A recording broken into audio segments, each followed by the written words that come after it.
Perdukunan memang bukan cuma milik Indonesia. Tiap daerah punya kepercayaan yang beragam sehingga upacara dan praktik ritual spiritualnya pun berbeda-beda. Doa atau mantranya beda. Ada yang pakai tarian, ada yang pakai acara kesurupan. Selalu menarik membandingkan, melihat perbedaan dan mungkin ada sedikit kesamaan antara ritual kepercayaan di tempat lain dengan di tempat kita.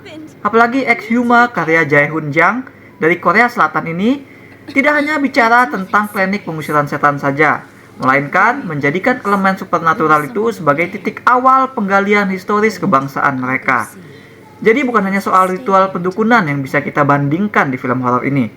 Setiap daerah, setiap bangsa punya luka koreng yang jika bisa jangan sampai tergaruk kembali yang berbeda-beda.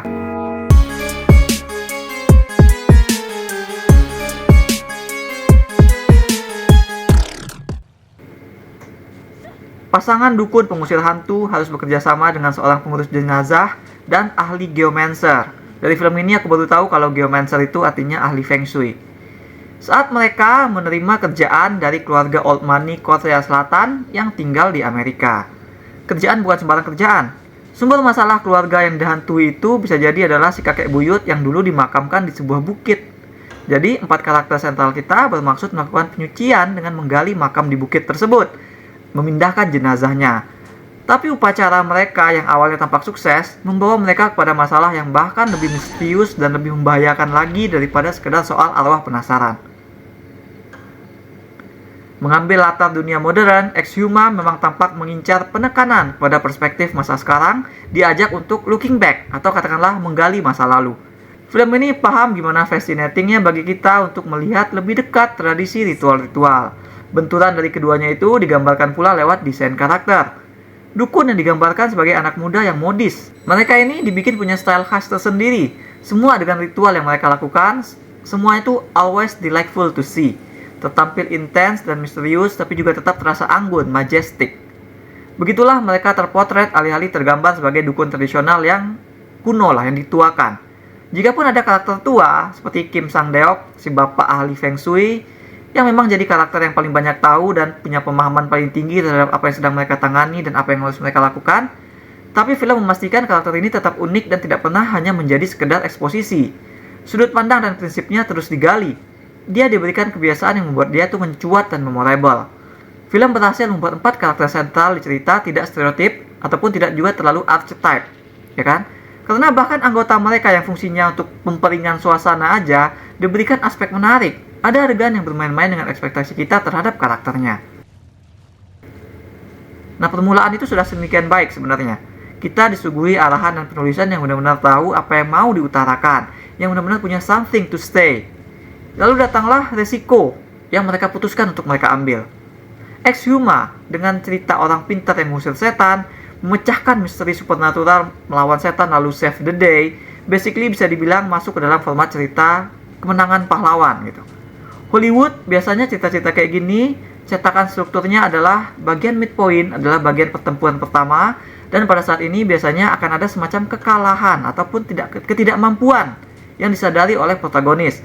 Sehingga nanti begitu masuk ke sekuen berikutnya, yaitu sekuen downtime untuk regroup, mereka tuh akan bersiap untuk mencari taktik kedua. Begitu. Exhuma tidak berjalan dengan format tersebut. Sendirinya membagi cerita ke dalam chapter-chapter, namun Exhuma secara keseluruhan struktur terbagi menjadi 2 bagian. Kita dapat melihat midpoint film ini sebagai keberhasilan protagonis, dan sekuen regroupnya adalah karakter-karakter tersebut merayakan kemenangan. Taktik kedua atau cara baru yang ada di film ini literally adalah ada kasus lanjutan saat 4 protagonis tadi harus menyelesaikan masalah dengan setan yang sebenarnya. Saat mereka menyadari ada peti mati lain di dalam makam yang sudah digali tadi. Peti besar berbalut duri-duri kawat logam yang dikubur vertikal. Hampir seperti kalau di struktur Hollywood, ini tuh adalah bagian dari false resolution di menjelang tamat. Tapi ini adalah actually bahasan yang utuh. Kalau di game, katakanlah Exhuma terasa seperti jadi 2 bagian. Separuh awal seperti misi dalam mode easy, separuh terakhir ada di misi mode hard. Shift-nya itu terasa sekali, karena pada 2 bagian itu, film membahas setan masa lalu dengan treatment yang berbeda. Di separuh awal, mereka berhadapan dengan ruh kakek buyut keluarga klien yang terbebas ketika peti matinya yang hendak dipindahkan itu dibuka oleh orang yang tak bertanggung jawab. Nah, ruh jahat atau hantu si kakek itu digambarkan oleh film tidak exactly secara fisik, melainkan dia muncul sebagai sosok out of focus, terlihat selalu secara tidak langsung, paling sering tuh lewat pantulan dari jendela atau semacamnya. Nah, paling fisik dari hantu ini ya ketika dia masuk ke tubuh orang, membuat mereka melakukan hal-hal yang tidak bisa dilakukan oleh manusia normal. Untuk masuk ke ruangan aja, hantu itu perlu untuk membujuk manusia membukakan jendela. Nah, sementara di paruh akhir, sosok setan yang harus dikalahkan literally muncul kayak creature, kayak monster. Film ini menyebutnya siluman. Sosok prajurit zirah Jepang yang tinggi besar, yang bisa berubah menjadi bola api besar. Ada juga creature kecil berupa ular siluman, badannya ular tapi kepalanya amit-amit lah pokoknya. Nah, Exhuma kaya oleh konteks dan subteks. Perbedaan treatment horor, misi karakter hingga tone keseluruhan pada dua bagian tersebut sejatinya merupakan perlambangan. Tindakan menggali kubur untuk proses penyucian itu sendiri, pemaknaannya adalah menggali masa lalu, menggali sejarah di tanah mereka yang berkaitan dengan proses healing. Ini juga terestablish dari dialog-dialog soal plotting tanah yang terus di-recycle. Nah, ketika para karakter menggali lebih lanjut, itu adalah perlambangan film juga menggali lebih lanjut ke akar persoalan tentang masyarakat sosial modern mereka, mengingat kembali trauma historis.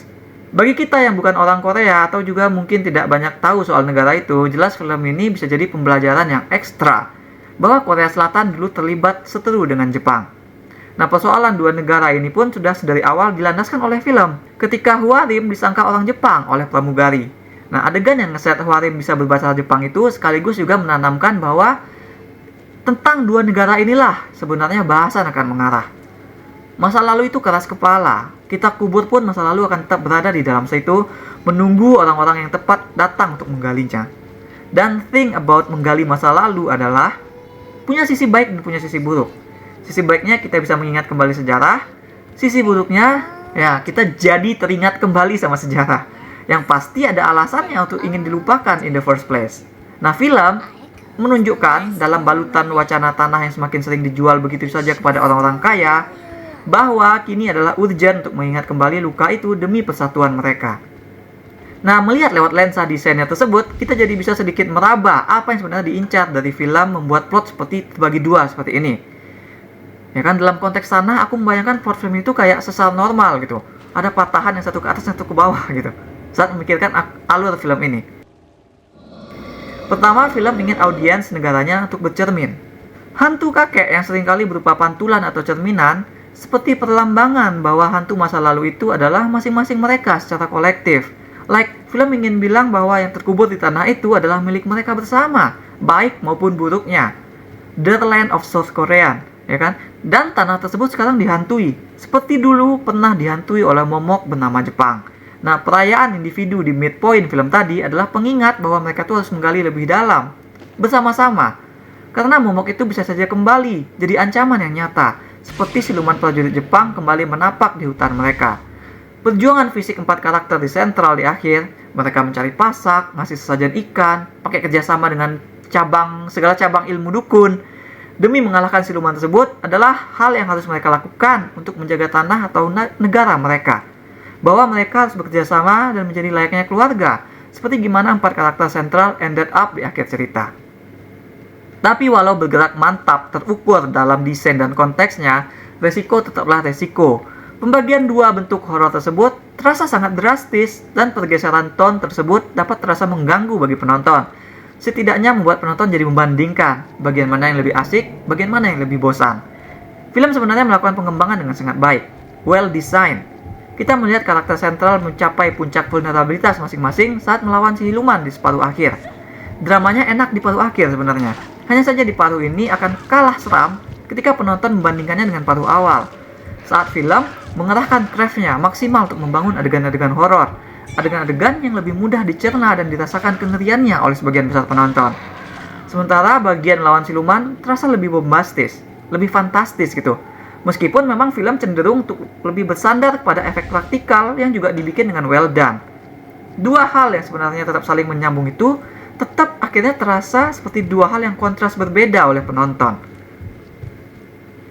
Horor jadi terasa so much more ketika ketakutan kita terhadap hantu atau setan dijelmakan dari momok lain yang lebih real. Film ini mengambil apa yang mungkin dirisaukan oleh pembuat dari negaranya, hal urgent yang menurut dia penting untuk dibicarakan, dan mengolah itu ke dalam bangunan horor paranormal. Hasilnya ya lebih kaya. Tujuan untuk menampilkan hiburan dan horor-horor pengusiran setan itu tercapai. Bentuk-bentuk lokal dan budayanya juga tersiar. Sementara gagasan yang tadi tertanam kuat membayangi di balik narasi. Arahan dan penulisan film ini kuat, banyak adegan memorable yang hadir. Also, film ini bergerak dalam desain yang berani mengambil risiko. Ceritanya yang tersusun dari beberapa chapter terasa seperti patah di dua bagian, meskipun sebenarnya dua bagian ini continue membentuk gambaran besar yang menunjukkan sebuah development penyadaran. Aku berikan 7 dari 10 bintang emas untuk Exhuma. That's all we have for now. Menurut kalian, topik sosial politik apa yang ada di Indonesia yang belum pernah ada yang garap, padahal cocok banget dijadikan cerita horor? Silahkan share di comments. Jangan lupa hit like dan subscribe supaya ketinggalan review-review dan playthrough lain. Kunjungi mydersit.com untuk review yang lebih detail. Atau kalian bisa kunjungi store mydersit di ciptoloka.com. Ada banyak kaos dan pernak-pernik custom yang unik, mulai dari film, musik, game, hingga wrestling. Thanks for watching. Remember, in life, there are winners and there are losers.